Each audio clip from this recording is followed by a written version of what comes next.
Hola, ¿cómo están? Hoy día voy a subir este video porque en el anterior, unos anteriores videos que subí, hablamos de Mario Góngora, Milton Friedman y von Hayek en relación al neoliberalismo. Y ahí leí un texto, una parte del texto de Mario Góngora en relación a la declaración de principio del gobierno militar del año 1974, del 11 de marzo. Bueno, y obviamente en ese texto que dice Góngora dice que esa declaración proclamaba el respeto por el cristianismo y su concepción del hombre y de la sociedad, acentuaba la tradición cristiana e hispánica, el nacionalismo más como una actitud que como una ideología, marcaba la afirmación de comunidades tales como la familia y los cuerpos intermedios, y condenaba la atmósfera materialista de la actual civilización occidental, la llamada sociedades de consumo. Reconocía los derechos naturales de las personas como superiores a la sociedad, a los de la sociedad y al Estado, ya que aquella, decía, es un ser substancial y que estos son seres accidentales de relación. Eh, por lo tanto, vamos a ir a ver la declaración de principio del gobierno militar, para ver, porque supuestamente esa declaración fue la síntesis de los diferentes grupos que se enfrentaban a las visiones marxistas de la unidad popular, del socialismo, de la vía chilena al socialismo, y esa declaración que a meses del 11 de septiembre, o sea, es el 11 de marzo, octubre, noviembre, diciembre, enero, febrero, marzo, 6 meses, a los 6 meses, desde el 11 de septiembre, se presenta esta declaración que, ojo, el 11 de marzo de 74, que es la fecha que después a futuro se mantiene como la fecha en que se traspasa el mando de los presidentes de la República en Chile. ¿Ya? Porque ahí comenzó a contarse los ciclos presidenciales. Entonces, pero coincidentemente ese día se lanza la declaración de principios que supuestamente va a ser el marco de acción del régimen. Entonces, como es una síntesis de los grupos que habían estado luchando contra el marxismo, donde hay tradicionalistas, hispanistas, conservadores, liberales, nacionalistas, etcétera, toda esa declaración logra ubicarlos a todos en esa declaración y más o menos esa declaración, valga la redundancia, los dejó a todos más o menos contentos. Como que se marcó un eje donde todos quedaron más o menos conformes. Pero, transcurrido el tiempo, la declaración poco a poco fue quedando, algunos puntos de la declaración fueron quedando subyugados frente a la presión o práctica o hechos fácticos de que las corrientes más neoliberales y gremialistas fueron tomando la preponderancia en el régimen e incluso los movimientos, los grupos más nacionalistas terminaron saliendo del régimen decepcionados al ver que la declaración se fue poco a poco diluyendo. Entonces vamos a leer la declaración para ver qué hay de cada cosa. Entonces, acá la tengo.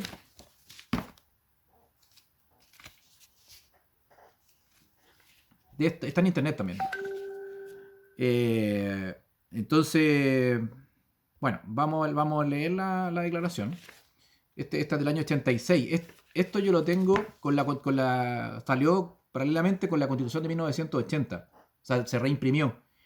Y tengo la original de la Constitución del 80. Entonces, la idea es que en otros videos podamos analizar los principios de la declaración de principios de la Junta de Gobierno del 11 de marzo del 74 versus la Constitución de 1980, la original, que fue obviamente 6 años después. Po.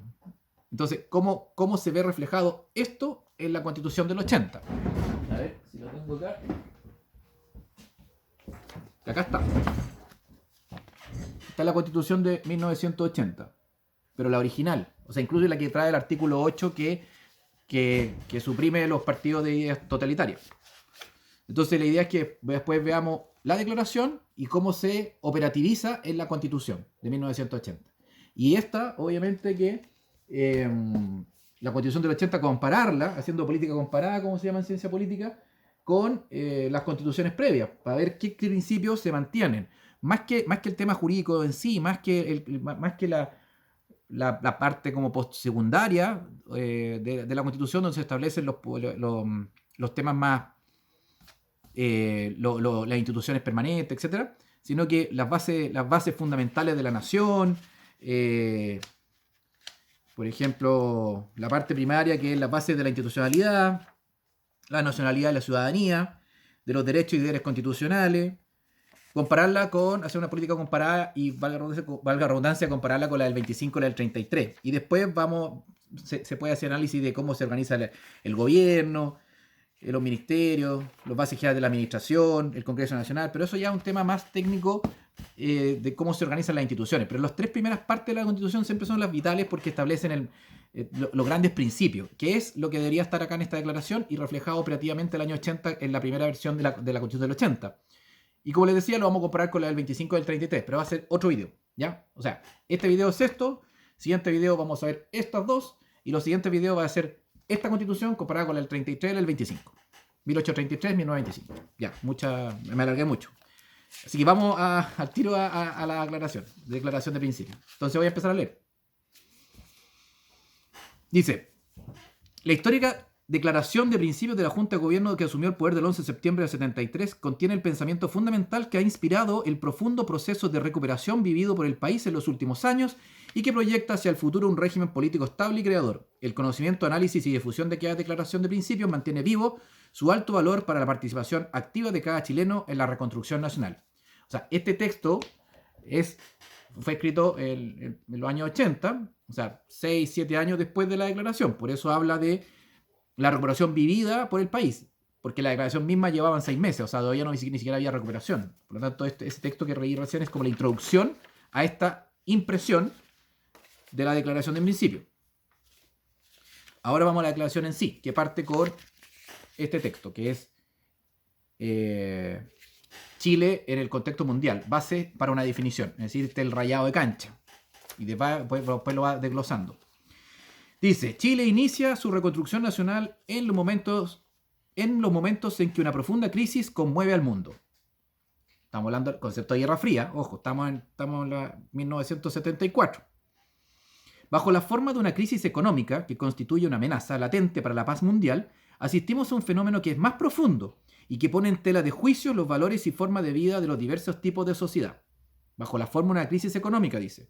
¿Por qué? El año 73 a nivel mundial hubo una crisis económica, la crisis del petróleo, que se da dentro del contexto también de la guerra del Yom Kippur en Medio Oriente. Es decir, había una crisis económica mundial. Entonces, dentro de esa crisis, esto hay algo más profundo, está tratando de decir acá un importante sector de la humanidad, llamado subdesarrollado o en vías de desarrollo, sufre el impacto de millones de seres humanos que se debaten en la pobreza, cuando no en la miseria. Aunque no en sus peores grados, Chile integra este primer grupo. Desde él se ha mirado alternativamente a dos tipos antagónicos de sociedades como modelos posibles hacia los cuales encaminarnos, con el objeto de superar la situación descrita. O sea, dos grandes modelos, la Guerra Fría. Y ojo, actualmente nosotros también miramos modelos, Nueva Zelanda, Australia, los países nórdicos, pero hay como más variedad de modelos. Pero aquí eran dos modelos de sociedad. Unos miran hacia la sociedad llamadas socialistas e inspiradas en el marxismo-leninismo, o sea, el marxismo aplicado en la revolución bolchevique de 1917, liderada por Lenin. Al paso que otros anhelan un desarrollo económico compatible con la justicia social y la libertad política. O sea, el otro modelo es un desarrollo económico compatible entre justicia social y libertad política. Justicia social, concepto que viene muy fuerte del cristianismo, de la doctrina de las encíclicas papales de fines del siglo XIX, Rerum Novarum y la Quadragésimo Annum, que plantean el tema de la justicia social, que es un tema que debe ser rescatado y puesto como prioridad por el cristianismo. Y la libertad política.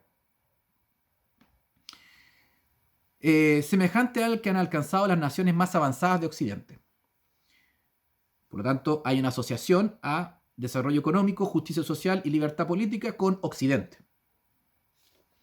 La alternativa de una sociedad de inspiración marxista debe ser rechazada por Chile, dado su carácter totalitario y anulador de la persona humana, todo lo cual contradice nuestra tradición cristiana e hispánica. O sea, dos motivos para rechazar el marxismo en esa época era que era de carácter totalitario y que anula a la persona humana. O sea, hay un tema profundamente filosófico y metafísico incluso, en la crítica al marxismo. ¿Y por qué? Porque nuestra tradición, cual heredamos el valor por la persona humana y por la libertad, contrario al totalitarismo, vienen a nosotros por la tradición cristiana hispánica que hemos heredado. Por lo tanto, tampoco se reconoce una tradición nacional que vendría de fuente cristiana hispánica.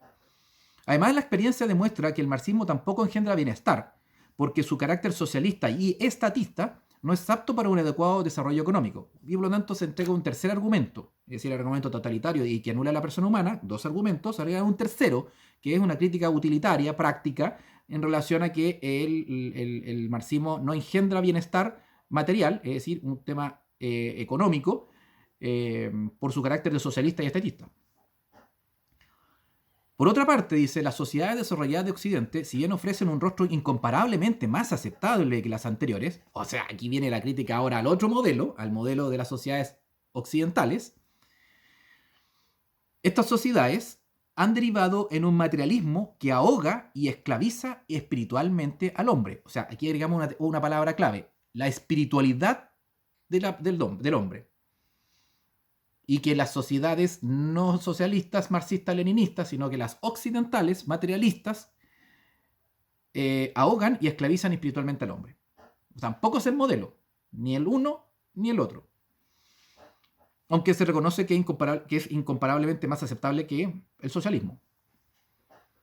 Se han configurado, sí, las llamadas, comillas, sociedades de consumo, en las cuales pareciera que la dinámica del desarrollo hubiera llegado a dominar al propio ser humano, que se siente interiormente vacío e insatisfecho. Esta situación favorece la rebeldía juvenil, que periódicamente aparece bajo diversas expresiones. Todo lo anterior se ve agregado por la exitosa penetración que el marxismo ha alcanzado en esas democracias seriamente debilitadas, como lo hemos podido palpar a raíz del movimiento del 11 de septiembre en nuestro país. Es decir, marca también línea en contra de las sociedades de consumo y que son débiles frente a el marxismo que se penetra en esas sociedades, en ese modelo de sociedad. Mientras otros recién avanzan con ingenuidad por el camino del diálogo y del entendimiento con el comunismo, Chile viene de vuelta.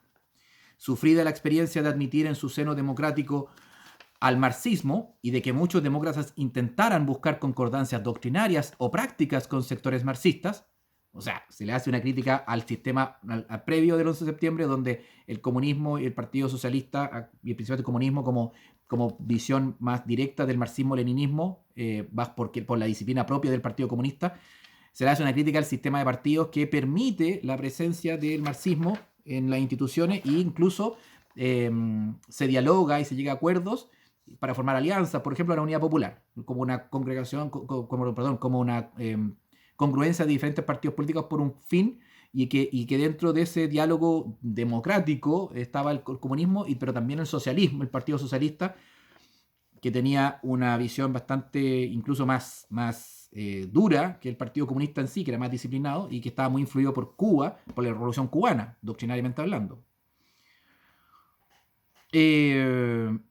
Experimentados en carne propia la falacia y el fracaso de la llamada vía chilena hacia el socialismo, nuestra patria ha decidido combatir frontalmente en contra del comunismo internacional y de la ideología marxista que éste sustenta, infligiéndole su más grave derrota en los últimos 30 años. El gobierno de Chile no pretende asumir ningún liderazgo que exceda sus propias fronteras, pero está consciente de que su desenlace es observado con interés por muchos pueblos para quienes nuestra experiencia puede ser útil desde varios aspectos. O sea, no le vamos a dar clase a nadie, pero estamos atentos de que nos están mirando. No corresponde, pues, que nuestra patria plantee fórmulas de supuesta proyección o validez universal, pero es, en cambio, necesario que busque un camino que, siendo propio y original, trate de superar los distintos factores de crisis que hoy sacuden a otras naciones. Por lo tanto, Chile debe intentar alcanzar simultáneamente y armonizar en forma equilibrada la libertad como forma de vida, con el desarrollo acelerado de nuestra economía y el progreso o justicia social. Progreso social o justicia social. Es decir, tres cosas debe lograr Chile. Y a eso, que ya constituye un desafío de gran magnitud, debe agregarse el requerimiento de hacerlo satisfaciendo las inquietudes espirituales del ser humano. O sea, 3 misiones, pero hay que satisfacer también las inquietudes espirituales. O sea, 4 misiones. Edificando día tras día una nación que se acerca más hacer una morada digna para el hombre. Pretender la plenitud de tal esfuerzo, o sea, de lograr esos 4 objetivos, sería aspirar a una utopía histórica, contraria a las posibilidades reales de la naturaleza humana. O sea, naturaleza humana como limitada, no es Dios, no somos dioses. Por eso no cabe plantearlo como modelo. O sea, este no es un modelo, esta es una declaración de principios, no es el modelo, como actualmente se habla mucho del modelo económico-social del régimen militar. Por eso no cabe plantearlo como modelo, que puede lograrse a través de una receta ideológica. Aquí, si se acuerdan en el anterior video, yo hablaba del constructivismo, Hayek hablaba del constructivismo neoliberal, es decir, de la aplicación de un modelo de arriba hacia abajo a aplicarse en una sociedad, y que no reconoce esa aplicación racional de un modelo, de un plan, la tradición o los principios, las tradiciones nacionales universales que están arraigados en la cotidianidad del pueblo. Por lo tanto, aquí dicen, no es un modelo. Esta declaración de principio no es un modelo. Un modelo que pueda lograrse a través de una receta ideológica, una receta. ¿Traemos la receta? No. Sino como una meta hacia la cual debemos tender en un camino colectivo, nacional, colectivo, que procure acercarse hacia la meta, gradualmente y en la mayor medida posible. De alguna manera baja las expectativas. Es decir, estos son nuestras metas, nuestros principios, pero somos seres humanos limitados. Esto no es un modelo que viene a cambiar una sociedad y que nosotros de arriba hacia abajo vamos a imponer algo y vamos a cambiar todo, sino que es una meta. Ese era el objetivo inicial del año 74. Para lo anterior es preciso asumir o definir una concepción del hombre y de la sociedad. El resto debe desentrañarse de nuestra propia realidad nacional en su doble proyección de histórica y de actual. Por lo tanto, toda esta declaración de principio primero debe responder a una concepción del ser humano, naturaleza humana, y una concepción de lo que es la sociedad. Pero debe marcarse dentro de lo que es nuestra realidad nacional en su proyección histórica como actual, o sea, en su tradición, en su evolución cultural, en la historia, pero también en su presente. Si se fijan, esta primera parte de la introducción, Chile en el contexto mundial base por definición, marca la diferencia con los 2 grandes modelos de sociedad de la época de la Guerra Fría. Pero también, saliendo de la órbita, saliendo de la influencia marxista, es muy antimarxista. O sea, deja claramente que el marxismo no es por nada, por ningún motivo, el camino a seguir. Y a regañadientes reconoce el valor de las sociedades occidentales, pero que están en unas sociedades de consumo materialista que ahogan en la espiritualidad del ser humano. Y al rayar la cancha dice que hay que buscar un camino propio, no con el fin de darle clase al mundo, sino que nuestro camino propio. Y este camino, como decía al principio, debe reconocer nuestra influencia cristiana e hispánica y debe fundamentarse en una concepción del hombre y de la sociedad y enmarcado en nuestra realidad nacional. Entonces, el siguiente capítulo la sigue, lógicamente, porque es muy, muy bien estructurado esta declaración. Viene la siguiente, que es concepción del hombre y de la sociedad. O sea, vamos ahora, si se tiene que fundamentar una concepción del hombre y la sociedad, vamos a ver cuál es la concepción del hombre y la sociedad que define esta declaración de principios. Partimos. En consideración a la tradición patria y al pensamiento de la inmensa mayoría de nuestro pueblo, o sea, partimos por la tradición patria, partimos por la tradición nacional, no partimos de un modelo extranjero ni nada, no. Partiendo de la tradición patria y el pensamiento de la inmensa mayoría del pueblo, el gobierno de Chile respeta la concepción cristiana sobre el hombre y la sociedad. O sea, de partida rayó la cancha, solo partimos de la visión cristiana. ¿Por qué? Porque es parte de la tradición de la patria y el pensamiento de la inmensa mayoría del pueblo. Eso legitima que sea ese modelo, o sea, no modelo, esa visión cristiana sobre el hombre y la sociedad la que va a fundamentar la declaración de principios. Dice, fue ella la que dio forma a la civilización occidental de la cual formamos parte. Somos parte de Occidente y que la cristiandad dio forma a Occidente. Entiendo que muchos dicen que Occidente parte desde lo greco-latino, principalmente Grecia, Roma, pero la que le da forma a Occidente es la cristiandad. Según plantea acá, porque dice, fue ella, la cristiandad, la que dio forma a la civilización occidental, de la cual formamos parte, y en su progresiva pérdida o desfiguración, y es su progresiva pérdida o desfiguración la que ha provocado en buena medida el resquebrajamiento que hoy pone en peligro esa misma civilización. Es decir, la pérdida la pérdida y desfiguración del elemento cristiano en la civilización occidental es lo que pone en peligro a esa misma civilización. Aquí este párrafo es esencialmente conservador, de influencia católica cristiana. Entonces dice, de acuerdo con lo anterior, pone cursivas, entendemos al hombre como un ser dotado de espiritualidad. ¿Ya? O sea, ser humano está dotado de espiritualidad. No es pura materia. Y por lo tanto se choca con el materialismo marxista y choca con el materialismo de las sociedades occidentales de consumo, liberales. Dice, de ahí emana con verdadero fundamento la dignidad de la persona humana.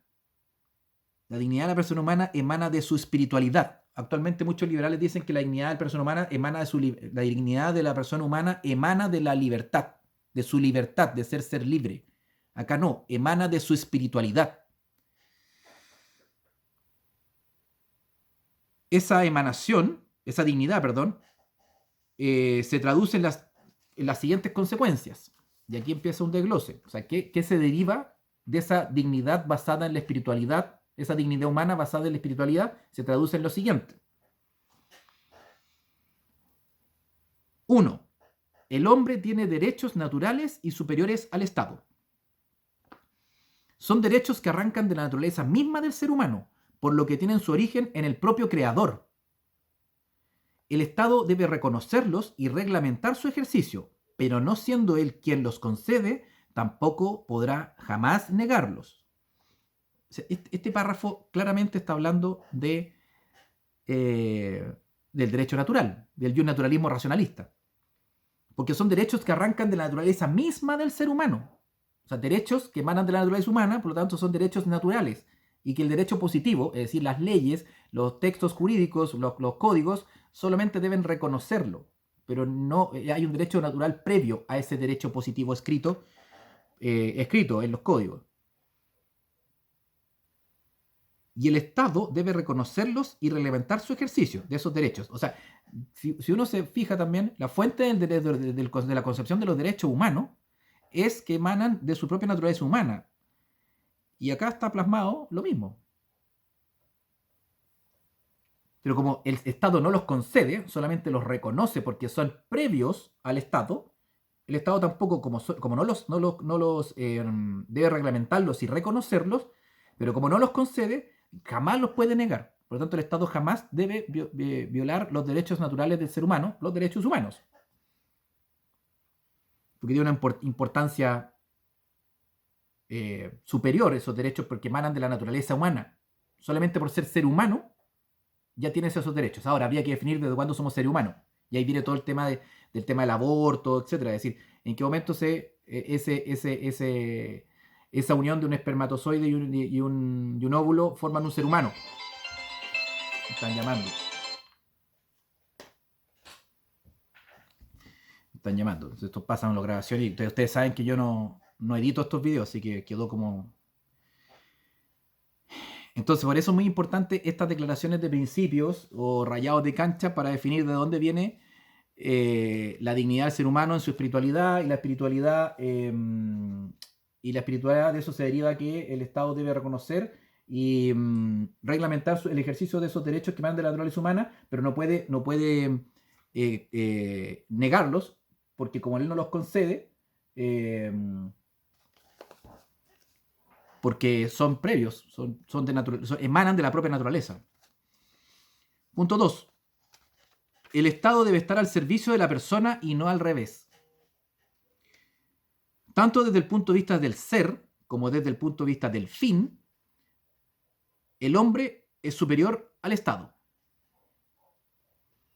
Aquí cuando dice hombre, está hablando del ser humano. Estamos hablando de 1974, así que si alguien se pone un poco quisquilloso por eso, contexto histórico, esto del año 74.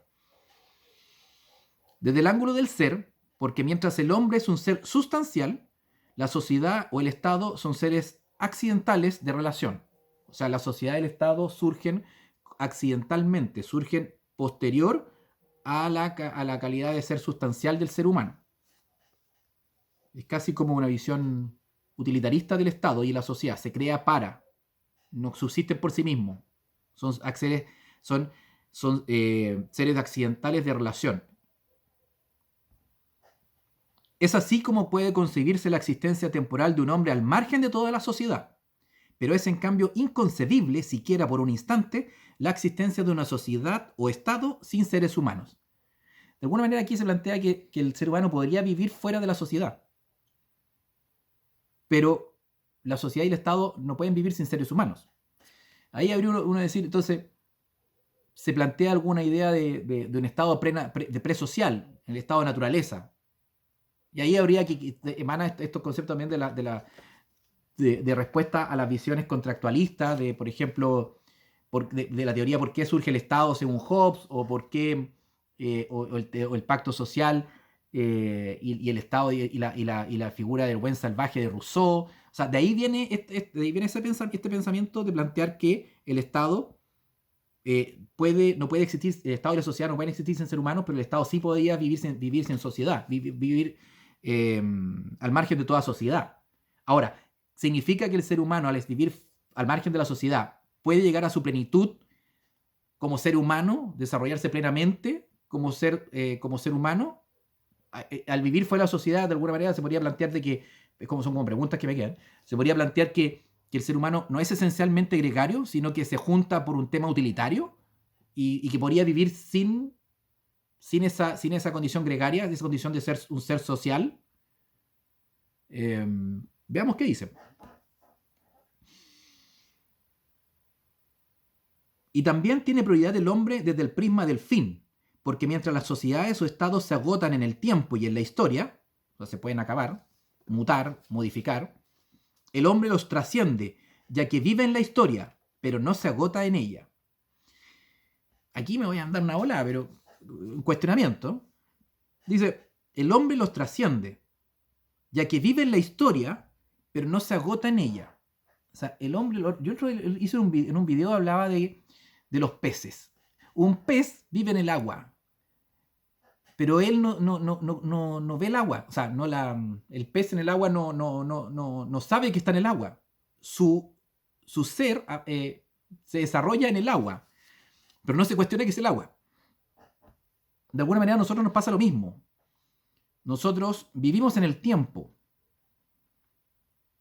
pero el reloj nos indica una forma de medir el tiempo.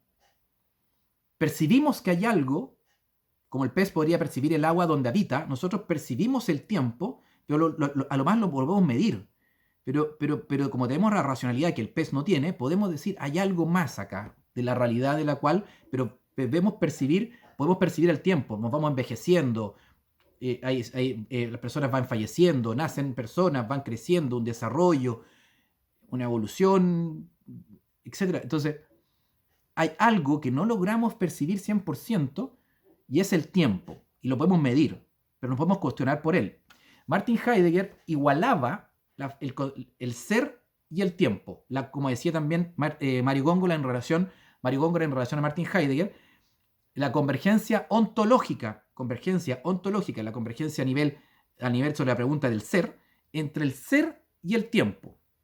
Ser y tiempo serían lo mismo, el ser y el tiempo. O sea, no la existencia, sino nuestro ser sería el tiempo. Por lo tanto, es como cómo podemos cómo podemos preguntarnos por nuestro ser si vivimos en el mismo. Es como que estamos compenetrados con el ser porque vivimos en el tiempo. Una forma en que el ser humano estudia el tiempo es con la historia. El ser humano vive en la historia. ¿Ya? Vive en el ser, en el tiempo, vive en el ser. O sea, hay un tema de que el ser humano estaría como cumpliendo un rol muy especial como ente de toda la realidad, porque vive en el tiempo, y por lo tanto el tiempo nosotros al medirlo y poder detectar que hay un presente, un pasado y un futuro, reconocemos la historia y podemos ver nuestro pasado, estudiarlo, etcétera, sacar conclusiones, etcétera. De alguna manera, cuando miramos la historia estamos percibiendo el ser, porque el ser es el tiempo. Pero acá dice que el hombre los trasciende ya que vive en la historia, o sea, vive en el tiempo, como el pez vive en el agua, pero no se agota en la historia. no se agota en el tiempo. Y ahí uno dice, pero el tiempo es el ser. Pero el ser humano no se agota en el ser, vive en el ser. Entonces casi como que habría una congruencia entre ser, tiempo y el hombre, o el ser humano. Donde el ser humano tendría una función vital para que el ser se despliegue en la realidad. Se despliegue, le dé ser al tazón. El tazón no tiene su ser si nosotros no lo concebimos, no lo miramos, no lo percibimos. Nosotros no creamos esto, sino que le damos el ser, como que nosotros fuéramos un cable por donde viaja el ser. Por ejemplo, si fuera un cable de datos, un cable USB. Nosotros, el ser humano, seríamos el cable entre el celular que está conectado en el computador, por donde viajan datos que informan lo que está pasando, lo que informan las cosas al computador, le traspasan datos. Entonces nosotros seríamos como el ser acá, por decir algo, y el ente, tazón, pero somos nosotros como intermediarios. Por eso Heidegger dice que el pastor del ser, el ser humano es el pastor del ser, guía al ser como si fuéramos una lámpara que ilumina. E ilumina esto y le da el ser de taza. Por lo tanto, nosotros no lo creamos, sino que somos un mero pastor. Por nosotros viaja el ser. Y el ser, al darle el ser a esta tazón, ¿dónde está el ser? En el lenguaje, porque nosotros en el lenguaje le damos un concepto, tazón. El ser está en el lenguaje, en la palabra. Bueno, por eso muchos movimientos antisistémicos buscan destruir el lenguaje y cambian las palabras y las letras, porque lo que están haciendo es destruyendo metafísicamente, ontológicamente, la concepción del ser de la sociedad a la cual quieren deconstruir. Y cambian el nombre, le cambian el nombre a las cosas, porque ahí habita el ser, que es la forma particular en que esa sociedad o esa comunidad nacional le dio un nombre a tazón. Y en otra parte se llamará de otra forma, pero aquí en Chile se llama tazón, por un consenso histórico de nuestra comunidad nacional, heredado por el lenguaje de nuestros ancestros. Nosotros sabemos que se llama tazón. Alguien me enseñó a mí que eso se llama tazón. Si yo le cambio el nombre, estoy destruyendo todo para atrás. Y estoy destruyendo la morada del ser. Es decir, el ser que le da la capacidad de existir a este tazón. Y que no se la damos nosotros, sino que nosotros solamente somos el pastor por donde nosotros viaja. Nosotros con nuestro sentido lo captamos y le damos un concepto, pero ese concepto no es una creación subjetiva, sino que somos un mero transmisor, un pastor, un cable. Bueno, me fui una volada, pero aquí en este texto dice eso, dice, o sea, no sé si dice lo mismo, pero uno lleva, aquí hay una concepción metafísica, ontológica, que es como cuando yo hago las preguntas a los diferentes grupos y le hago preguntas metafísicas y ontológicas, y les pregunto qué es naturaleza humana, qué es la concepción de la realidad y qué es el ser supremo, y muchos me hablan de Dios y otros me dicen que es el ser, otros me dicen que es la naturaleza. Bueno, aquí hay una respuesta en esta declaración de principios que era para un gobierno, definió una concepción sobre la historia, sobre la naturaleza humana, sobre el tiempo, sobre el ser, porque de alguna forma la política es filosofía aplicada. Y hay algunas personas que han criticado mi entrevista y me dicen, pero las preguntas que hace usted son totalmente extemporáneas o no tienen nada que ver con lo que estamos discutiendo. Chile se cae a pedazos. Y usted preguntando esas cosas. Hay gente que me ha rechazado entrevistas, gente mayor, y que ha dado entrevistas por ahí, gente mayor, que me ha menospreciado, y yo humildemente digo, bueno, sí, todo es criticable, pero menosprecia esa visión de que hay que preguntarse por casi lo más profundo, la visión del ¿qué visión tenemos de naturaleza humana? Si yo tengo un partido político, si solamente va a competir solamente por el poder, es un partido por el poder. Pero si es un partido que responde a una visión, a una ideología, a una visión de la vida, que yo diría más cosmovisión que ideología, responde a una pregunta esencial. Y muchos partidos me dicen, no, eso se lo dejo a cada uno. No, nosotros llegamos hasta nuestra ideología en relación al mercado y al Estado, pero más allá no me metemos porque aquí hay de todos. Acá hay ateos, hay cristianos, hay no sé cuánto.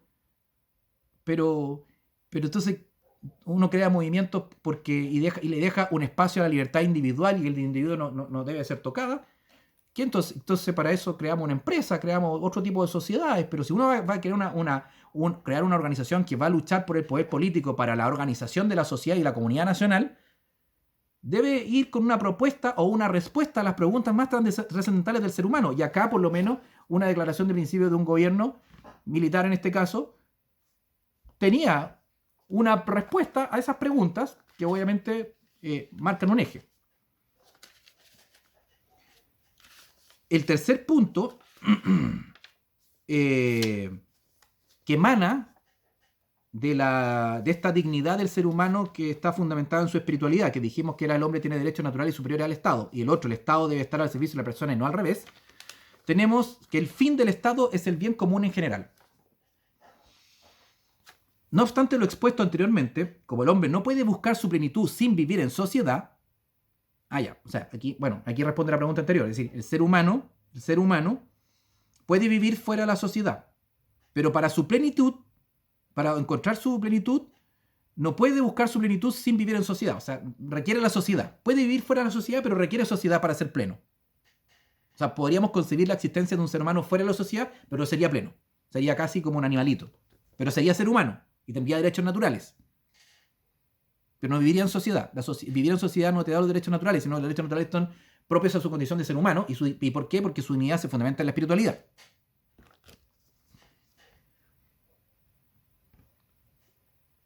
Como el hombre no puede buscar su plenitud sin vivir en sociedad, debe agruparse con otros seres humanos.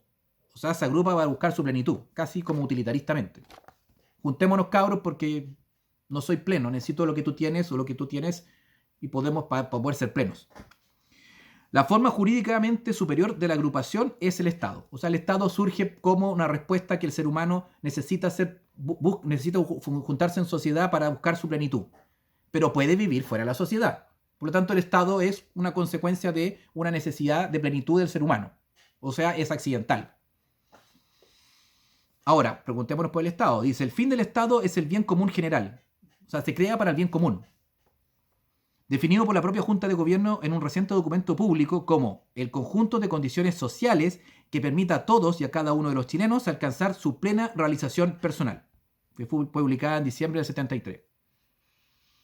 El conjunto de condiciones sociales, pero sociales, no individuales, que permita a todos y a cada uno de los chilenos alcanzar su plena realización personal. Es decir, conjunto de cosas, instituciones, relaciones, etcétera, sociales que se dan en una sociedad que permiten la realización personal de cada uno. Ahora la voy a explicar, el siguiente párrafo lo explica. Esta definición traduce una concepción del bien común que difiere por igual de la que sustentan el individualismo liberal y el colectivismo totalitario. O sea, esta concepción del bien común que acaba de nombrar es distinta al individualismo liberal y al colectivismo totalitario, de las dos grandes visiones de la Guerra Fría. O sea, es una tercera propuesta.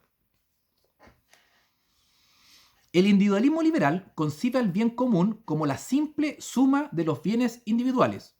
Bien 1, bien de ese individuo, más bien de ese individuo, más bien 1, 2, 3, 3, 4, 5, 1, 2, 3, 4, 5, 6, 7, 8, 10. Bien común. Una suma. ¿Ya? Esa sería, según lo que plantea acá, la visión del bien común de un individualismo liberal. Y que dice, el individualismo liberal concibe el bien común como el simple suma de los bienes individuales que cada cual procura obtener con casi total prescindencia de los demás. O sea, sálvate solo, busca tu bien, busca tu mayor bien individualmente y la suma de esos bienes es el bien común. Pero vos vela, solo.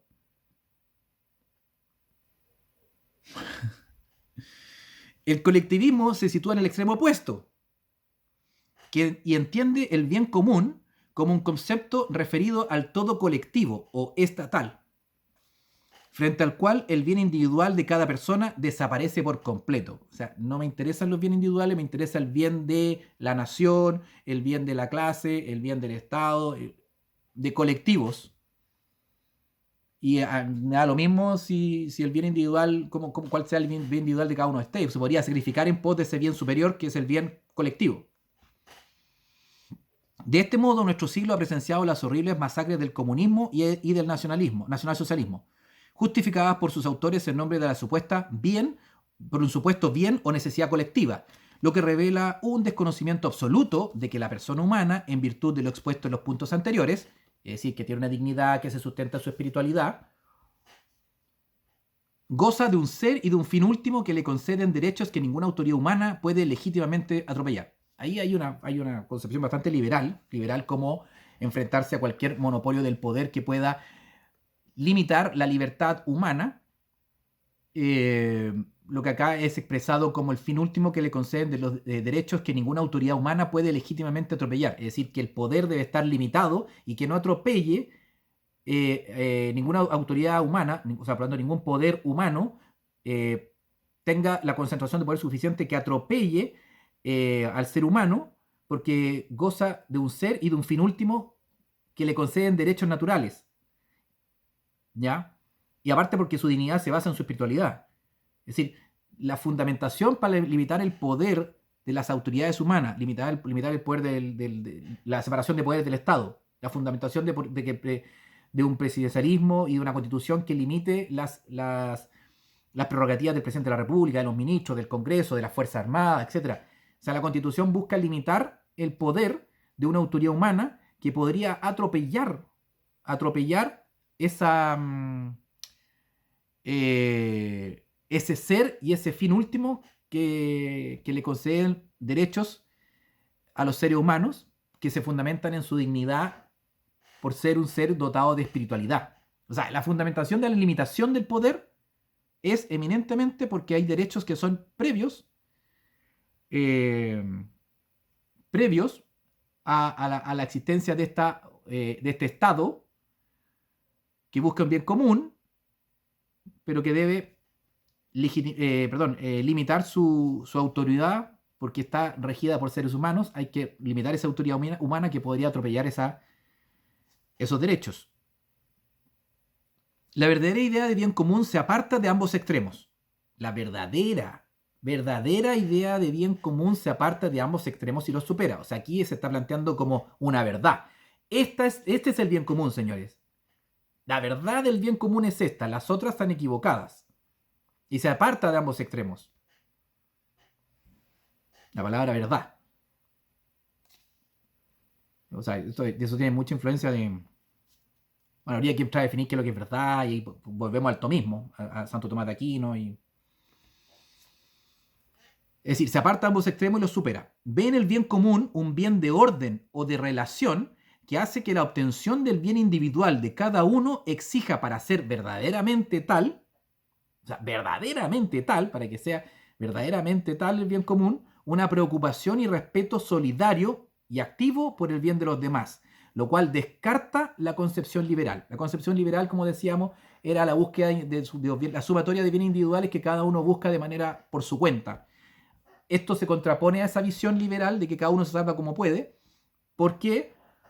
Porque una verdadera libertad, una verdadera búsqueda de un bien, obtención de un bien individual, debe hacerse con preocupación y respeto solidario y activo por el bien de los demás. O sea, yo no puedo buscar mi propio individual a costa de otro, pasando a llevar a otro, sino que tiene que haber una solidaridad y preocupación por el resto, que es ajeno a las concepciones liberales del bien común, que sería solamente la suma de bienes individuales que se buscan por su cuenta.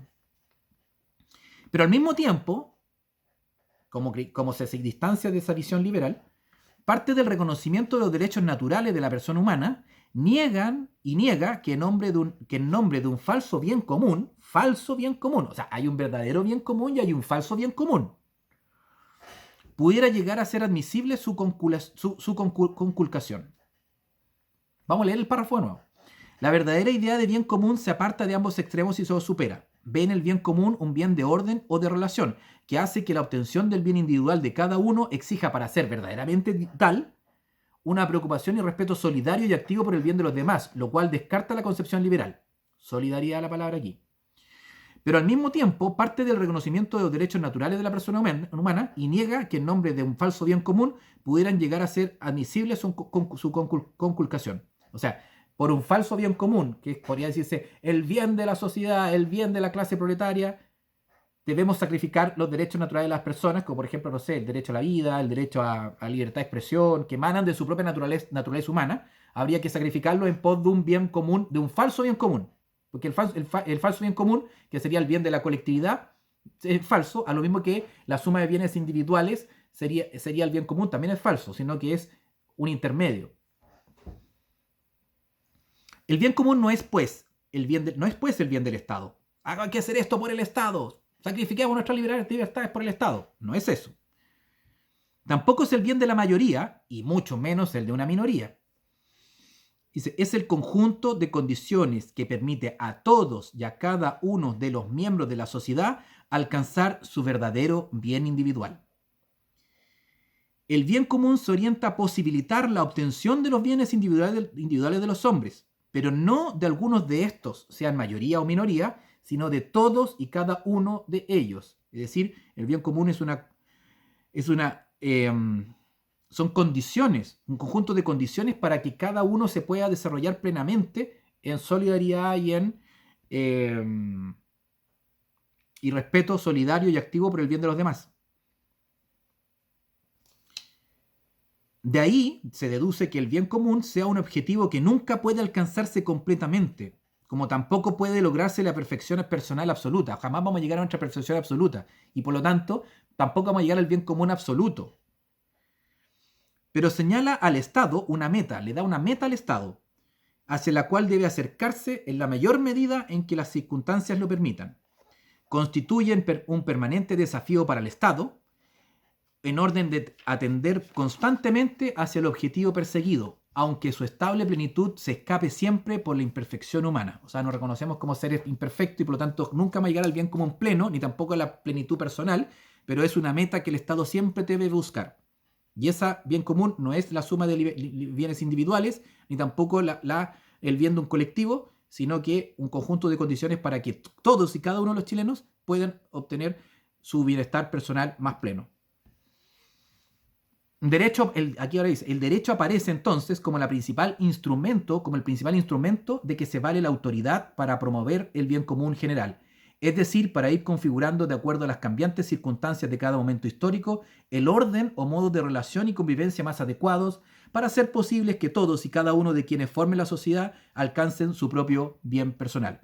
Es el derecho, una herramienta que nos permite que le permite a la autoridad ir configurando de acuerdo a las circunstancias cambiantes un orden o modo de relación de convivencia que permita que cada uno logre su propio bien personal. Por lo tanto, el derecho va mutando y se va adecuando para dar las mejores condiciones. Es una herramienta que tiene la autoridad para ir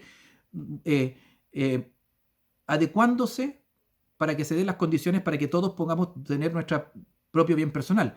Lo que se está dando ahora con la nueva Constitución, con un proceso constituyente que se está dentro de las instituciones, dentro de un proceso establecido jurídicamente, es decir, está dentro del marco del Estado de Derecho, sería una forma en que la autoridad está ocupando el derecho como herramienta para ir modificando un orden de acuerdo a cada momento histórico, ir modificando el orden o modo de relación y convivencia entre nosotros, es decir, cambiando ciertas reglas, normas, para que podamos todos tener la posibilidad de alcanzar nuestro propio bien personal.